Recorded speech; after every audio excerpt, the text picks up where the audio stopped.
Ana shu savol sizga qarang. Birodaringizga bir solih ayol xotin so'raganmisiz? Agar kishi birodariga g'oyibona duo qilsa, malaikalar amin va senga ham shuni misli bo'lsin derkan. Demak, birodaringizga duo qilar ekansiz, o'zingizga qilayotgan bo'lasiz.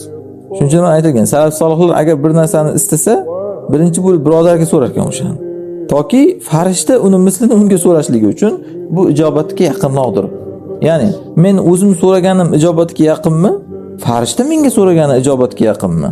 Tabiiyki biz bir ojiz gunohkor bandamiz. Farishta bizga so'ragani ijobatga yaqinroq. Ana shuning uchun birodaringga so'ra, farishta senga so'raydi.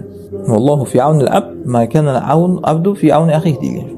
Banda birodarining yordamida ekan, Alloh bandaning yordamida.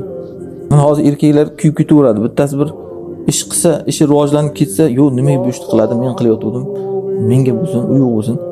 Shu birodaringga bo'lsin shu" deb so'ra. Kerak bo'lsa ravo ko'r, Alloh senga ham beradi. Bir birodar bitta xotin olsa kuyib ketaveradi. Nimaga u xotin olaveradi? Shu so'ra birodaringga, Alloh barakasini bersin. Yaxshi-yaxshilarga uylan deb duo qil. Ana shu savol sizga qarang. Birodaringizga bir solih ayol xotin so'raganmisiz?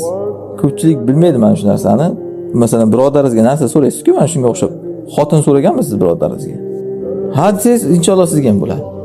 Buni yana aytayapman, siz shu uchun qilmaysiz, lekin o'zi bu. Allohning bir mukofotlaridan ya'ni.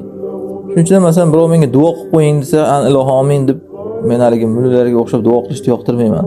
Duo qilib qo'ying desa, bo'ldi, siz shu yerda keting, men ham ketay, uyimga boray, o'zim keyin duo qilaman. Ana shunaqa deyman. Mana shunda chunki siz ichingizda borini xolis qilib duo qilasiz.